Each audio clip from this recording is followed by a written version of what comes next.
अगर आप mutual funds में सबसे बैलेंस ऑप्शन ढूंढ रहे हैं तो थियोरेटिकली फ्लेक्सी कैप फंड्स आपका बेस्ट बेट हो सकता है।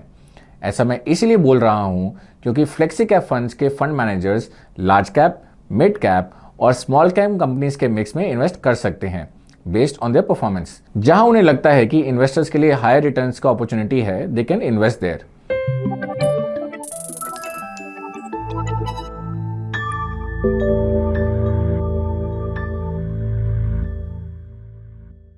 Welcome to ET Money's Hindi YouTube channel, जहां हम इन्वेस्टिंग और पर्सनल फाइनेंस के टॉपिक्स को डिटेल में डिस्कस करते हैं। So continuing with our series of best mutual funds for 2025, आज की वीडियो में हम डिस्कस करेंगे 5 consistently top performing flexi cap funds जो आप अपने इन्वेस्टमेंट के लिए कंसिडर कर सकते हैं। बट फर्स्ट थिंग्स फर्स्ट, पहले समझते हैं फ्लेक्सी कैप फंड्स क्या होते हैं, ये कहाँ इन्वेस्ट करते हैं, इनमें कौन इन्वेस्ट कर सकता है और किसको अवॉइड करना चाहिए।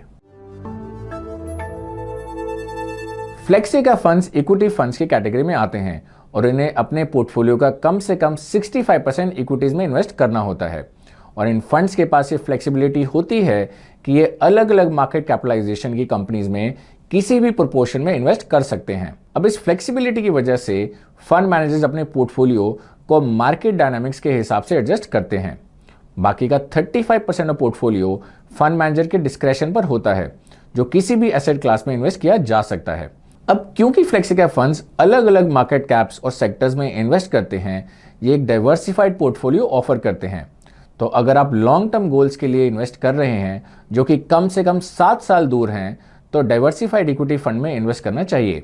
अब क्योंकि फ्लेक्सी कैप फंड्स अलग अलग मार्केट कैप्स और सेक्टर्स में इन्वेस्ट करते हैं या एक डाइवर्सिफाइड पोर्टफोलियो ऑफर करते हैं, तो अगर आप लॉन्ग टर्म गोल्स के लिए कम से कम 7 साल के लिए एक डाइवर्सिफाइड इक्विटी फंड में इन्वेस्ट करना चाहते हैं, तो फ्लेक्सी कैप फंड्स आपके लिए एक अच्छा ऑप्शन हो सकता है। अब चलिए जल्दी से समझते हैं कि 2025 के लिए बेस्ट फ्लेक्सी कैप फंड्स हमने कैसे सिलेक्ट किए। हमने अपने एनालिसिस में 2 फैक्टर्स को कंसीडर किया। पहला कंसिस्टेंसी ऑफ रिटर्न्स और दूसरा लो वॉलेटिलिटी। इन दोनों के बेसिस पे हमने फ्लेक्सी कैप फंड शॉर्टलिस्ट किए हैं। अब इसके लिए हमने सबसे पहले दिसंबर 2014 से दिसंबर 2024 के पीरियड के अंदर सभी फ्लेक्सी कैप फंड्स के 7 ईयर रोलिंग रिटर्न्स को एनालाइज किया है। अराउंड 38 फ्लेक्सी कैप फंड्स में से 19 फंड्स फिल्टर आउट हो गए क्योंकि उन्होंने लॉन्च से अब तक 7 ईयर्स कंप्लीट नहीं किए हैं। तो ऐसे करके हमें सिर्फ 19 फंड्स मिले। अब रोलिंग रिटर्न्स फंड्स की परफॉर्मेंस कंसिस्टेंसी चेक करने का एक तरीका है। रोलिंग रिटर्न्स कैलकुलेट करने के लिए हम फंड्स के मल्टीपल रिटर्न्स कंसीडर करते हैं। सो मान लीजिए हमें 2014 से कोई फंड का 7 ईयर रोलिंग रिटर्न जानना है, तो हम सबसे पहले 1 जनवरी 2014 से 1 जनवरी 2021 का रिटर्न निकालेंगे, फिर 2 जनवरी 2014 से 2 जनवरी 2021, उसके बाद 3 जनवरी 14 से 3 जनवरी 21। इस तरह मल्टीपल पीरियड्स के रिटर्न निकाले जाते हैं। इस तरह हमें करीब 2500 रिटर्न्स मिले हैं फॉर डिफरेंट 7 ईयर पीरियड्स, और फिर हमने इन सब का रिटर्न्स का एवरेज किया। अब आते हैं वॉलेटिलिटी वाले पार्ट पर। वॉलेटिलिटी देखने के लिए एक मेट्रिक होता है जिसे कहते हैं स्टैंडर्ड डेविएशन। ये जितना कम हो फंड उतना बेटर माना जाता है। तो हमने इन 7 ईयर रोलिंग रिटर्न्स का स्टैंडर्ड डेविएशन चेक किया और वो फंड शॉर्टलिस्ट किए जिनकी वॉलेटिलिटी सबसे कम थी। इस तरह हमने 5 स्कीम शॉर्टलिस्ट किए जिन्होंने कैटेगरी एवरेज से ज्यादा रिटर्न्स दिए हैं विद लोअर वॉलेटिलिटी। एक इंपॉर्टेंट बात, हमने इन फंड्स को रैंक नहीं किया है, ये साइज के बेसिस पर लिस्ट किए गए हैं। चलिए शुरू करते हैं सबसे बड़े फंड के साथ। सबसे पहले लिस्ट में है पराग पारेख फ्लेक्सी कैप फंड। ये फंड को राजीव ठक्कर मैनेज करते हैं, जो एक बहुत ही रेप्यूटेड फंड मैनेजर हैं। इस फंड का 7 ईयर रोलिंग रिटर्न्स 17.95% है और ये कैटेगरी के सबसे बड़ा फंड है, जिसका total assets under management 84,000 crore से ज्यादा है। अब अगर आपने 5 साल पहले इस फंड में 1 लाख रुपए इन्वेस्ट किए होते तो आज अमाउंट 3.21 लाख से ज्यादा हो गया होता। और अगर आपने 7 साल पहले 10,000 की SIP स्टार्ट की होती, जिसमें आप टोटल 8,40,000 रुपीज इन्वेस्ट करते, तो आपका इन्वेस्टमेंट कॉर्पस अब 19,87,000 होता। अब अगर इस स्कीम में या किसी और फंड में आप इन्वेस्ट करना चाहते हैं, you can do it easily on the ET money app for free, बिल्कुल 0% कमीशन के साथ। और ऐप पर आप किसी भी फंड के बारे में इन डेप्थ रिसर्च कर सकते हैं। So do explore the app for mutual funds and other investment options. Next fund on the list is Kotak flexi cap fund, जो इंडस्ट्री के एक और वेटरन फंड मैनेजर हर्ष उपाध्याय मैनेज करते हैं। इस फंड के 7 ईयर रोलिंग रिटर्न्स इज 14.96% और ये कैटेगरी का तीसरा सबसे बड़ा फंड है with an AUM of over 51,000 crore. अब अगर किसी ने 5 साल पहले इस फंड में 1 लाख रुपए इन्वेस्ट किए होते तो अभी उनकी वैल्यू 2.29 लाख रुपए हो गई होती।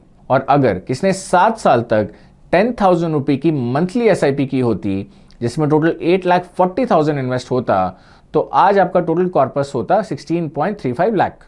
अगला फंड है DSP फ्लेक्सिकैप फंड। इसका assets under management is 11,765 crore. इस फंड का 7 ईयर रोलिंग रिटर्न्स इज 13.73%। अब अगर आपने 5 साल पहले इस फंड में 1 लाख रुपए इन्वेस्ट किए होते तो आज इसका वैल्यू 2.5 टाइम्स से भी ज्यादा होता। और अगर आप 7 साल तक 10,000 रुपए की मंथली SIP करते तो आपका कॉर्पस होता 17.55 लाख। एक इंपॉर्टेंट बात, DSP फ्लेक्सिकैप फंड का मार्च में फंड मैनेजर चेंज हुआ है। रोहित सिंघानिया और धवल गाडा की जगह अब भविन गांधी इस फंड को मैनेज कर रहे हैं, इसीलिए you need to keep a close eye on its performance. Now we have PGIM India flexicap fund. इस फंड का 7 ईयर एवरेज रोलिंग रिटर्न है 14.74%। अगर आपने 5 साल पहले इस फंड में 1 लाख रुपए इन्वेस्ट किए होते तो वो अब 2.85 लाख रुपीस बन जाते और 10,000 की मंथली SIP की वैल्यू 17.64 लाख होती। The last one on the list is Edelweiss Flexicap Fund with assets of about 2,400 crores. इस फंड का 7 ईयर एवरेज रोलिंग रिटर्न 14.34% है। अगर आपने 5 साल पहले इस फंड में 1 लाख रुपए इन्वेस्ट किए होते तो वो अब 2.8 लाख हो जाते और अगर आपने 7 साल तक 10,000 रुपए की मंथली SIP की होती तो 8.4 लाख का इन्वेस्टमेंट अब तक 18.94 लाख का कॉर्पस बन चुका होता। और इसी के साथ हम इस वीडियो के एंड में पहुंच गए हैं।